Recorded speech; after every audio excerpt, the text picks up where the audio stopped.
Hey everyone, it's George for Voss Helmets, and today I'm going to be showing you how to change the internal padding in your Voss helmet. We're going to set our helmet down on a stable surface and reach into the helmet where the cheek pad meets the headliner and just pull towards the center of the helmet. You should hear 3 snaps.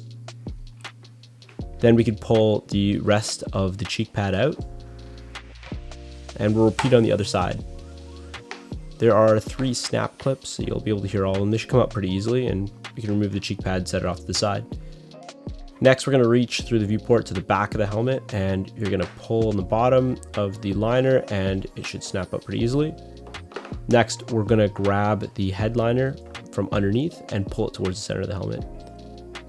Okay, last one here, we're going to grab the chin curtain and we're going to pull it towards the front of the helmet. It's often in there pretty tight, so it may take a little finagling to get it out. To reassemble the helmet, we're going to start by replacing the headliner. Start by taking one corner of the front of the headliner and lining it up with the guide tabs and pressing it into place. The corner of the headliner should slide just under the EPS. You're going to work your way from one side to the other, snapping all the tabs in place. Once they're all in, we can take a look at the back and snap that into place as well. Okay, let's have a look at the pads. This large side is the front and this pointy side is the back. You can see here we have a pair, a left and a right. Next, we'll feed the buckle through the cheek pad. Then we'll align these tabs or tongues with the side of the helmet. The tongue should go between the EPS and the helmet shell. You can lift the rubber gasket to have a better look and make sure you get it in the right place. We'll work our way around the side of the helmet towards the back. Make sure you lift that gasket, it'll make your life a lot easier. Occasionally we hear that these pads are defective, but often it's just simply that these tongues have not been pushed in. Let's have a look at our snap locations.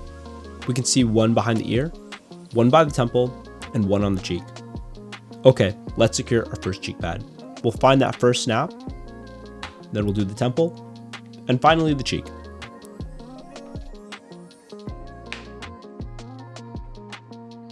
Let's repeat that on the other side. We're going to feed the buckle through the cheek pad. We're going to lift the little gasket there and press our tongue into place.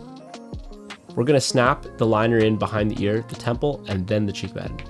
Okay, finally, we're going to take the chin curtain and lifting the gasket, we're going to put the first snap into place. If we tuck in the far side and click that into place, the other 2 snaps should go in nice and easy. And that's how you remove and replace the internal liner on your Voss helmet. Feel free to reach out if you have any questions. We're always more than happy to help. Like and follow for more content. Ride safe.